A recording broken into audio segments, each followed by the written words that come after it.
Hello friends, tally prime की इस series में आपका स्वागत है। पिछले सेशन में हमने देखा किस प्रकार से हमने सॉफ्टवेयर डाउनलोड किया।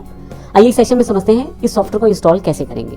तो मेरे पास ये स्क्रीन पहले से अवेलेबल है जहाँ पे मेरे पास ये सॉफ्टवेयर डाउनलोड हो चुका है, या आपके पास अगर फोल्डर है तो आप यहाँ से फोल्डर पर जाके भी उसे इंस्टॉल कर सकते हैं कि मेरे पास पहले से सेटअप डाउनलोडेड है।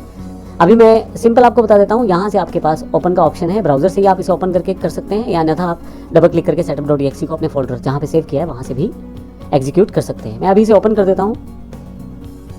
यहाँ नीचे की तरफ देखें एक ब्लिंकिंग आइकॉन है, मैं इसे क्लिक करके ओपन कर लेता हूँ तो मेरे पास यहाँ पे आ गया है।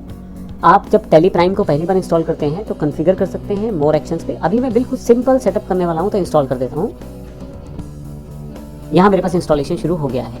आप इसका पाथ सेटअप कर सकते हैं, लेकिन मेरे पास डिफ़ॉल्ट पाथ है एप्लीकेशन पाथ सी में प्रोग्राम फाइल्स में टैली प्राइम के नाम से, और ये आपका जो इंस्टॉलेशन है सक्सेसफुली हो गया है। तो जैसे ही मैं स्टार्ट टैली प्राइम पे क्लिक करूँगा मेरे पास टैली प्राइम ओपन होना शुरू हो जाएगा। देखिए टैली प्राइम का सॉफ्टवेयर पहली बार मैं अपने सिस्टम पे ओपन कर रहा हूँ।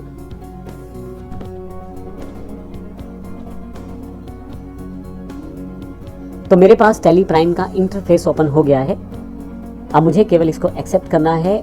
मैं इसे यहाँ से एक्सेप्ट कर देता हूँ। कुछ प्रोसेसिंग के साथ मेरे पास वेलकम टू टैली प्राइम का ऑप्शन अवेलेबल है। यहाँ से अगर मेरे पास लाइसेंस पहले से अवेलेबल है तो उस लाइसेंस का यूज़ कर सकता हूँ, जिसमें मेरे पास काफ़ी सारे ऑप्शन है, जैसे न्यू लाइसेंस एक्टिवेट के रूप में आप अपना नया लाइसेंस एक्टिवेट कर सकते हैं। रीएक्टिवेट एग्जिस्टिंग लाइसेंस है, आपके पास पहले से टैली प्राइम है और आपका किसी कारण से सॉफ्टवेयर अनइंस्टॉल हुआ है या दोबारा रीइंस्टॉल करना है तो वहाँ पर रीएक्टिवेट कर लें।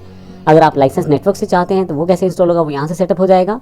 लेकिन मेरा जो मोटो है वो try it for free, educational version मुझे यूज़ करना है और आप भी इसे बड़ी आसानी से यूज़ कर सकते हैं। एक इंपॉर्टेंट बात, आप जब एजुकेशनल मोड को प्रयोग करते हैं तो पहली तारीख, दूसरी तारीख और जिस महीने की 31 तारीख होती है, यानी कि 1st, 2nd और 31st अगर उस महीने में है तो आप 3 डेट्स पे एंट्री कर पाएंगे। इसका अर्थ ये हुआ कि जनवरी में आप 1 तारीख, 2 तारीख और 31 जनवरी इन 3 डेट्स पे एंट्री कर पाएंगे। लेकिन जब आप फरवरी में आएंगे, पहली फरवरी और दूसरी फरवरी पे तो एंट्री कर पाएंगे, लेकिन क्योंकि उसमें 31 तारीख नहीं है तो उसमें आप 31 तारीख की एंट्री नहीं कर पाएंगे। तो इसका अर्थ ये हुआ 3 डेट्स को आप नॉर्मली यूज़ कर सकते हैं एजुकेशनल मोड में। तो मैं इसे क्लिक कर देता हूँ और मेरे पास देखें यहाँ टैली का पूरा इंटरफेस ओपन हो गया है। डिफ़ॉल्ट रूप में मेरे पास लिस्ट ऑफ कंपनीज़ हैं। अगर पहले से कोई कंपनी बनी हुई है तो वो मैं एक्सेस कर सकता हूँ सेलेक्ट फ्रॉम ड्राइव से, और यदि मेरे पास कोई भी कंपनी नहीं है तो मैं क्रिएट कंपनी कर सकता हूँ। यहाँ से मैं रिमोट कंपनी भी एक्सेस कर सकता हूँ, और अगर कहीं स्पेसिफिक पाथ पे है तो वो भी पाथ में सेटअप कर सकता हूँ। मैं ड्राइव से भी एक्सेस कर सकता हूँ डायरेक्टली किसी कंपनी को। लेकिन अभी के लिए मैं इसको यहीं पे इस सेशन को ख़त्म करता हूँ। मैंने इस सेशन में देखा है किस प्रकार से हमने टैली प्राइम को इंस्टॉल किया है और उसे एजुकेशनल वर्जन में ओपन कर लिया है। मैं फिर से आपको एक बात बता देता हूँ कि टैली जब आप एजुकेशनल मोड में प्रयोग करेंगे किसी भी वर्जन में, अभी टैली प्राइम में भी बिल्कुल सेम है, उस आप फाइनेंशियल ईयर में एंट्रीज कर सकते हैं। लेकिन इम्पोर्टेंट बात यह है कि आप किसी भी महीने की पहली, दूसरी और अगर उस महीने में 31 तारीख आती है, इन 3 डेट्स पे ट्रांजैक्शंस को स्टोर कर सकते हैं। आप किसी और डेट को प्रयोग नहीं कर पाएंगे। यही एजुकेशनल मोड की लिमिटेशन है। अदरवाइज टैली जो है बिल्कुल सेम काम करता है एक कंप्लीट सॉफ्टवेयर की तरह, इन 3 डेट्स की लिमिटेशन के अलावा।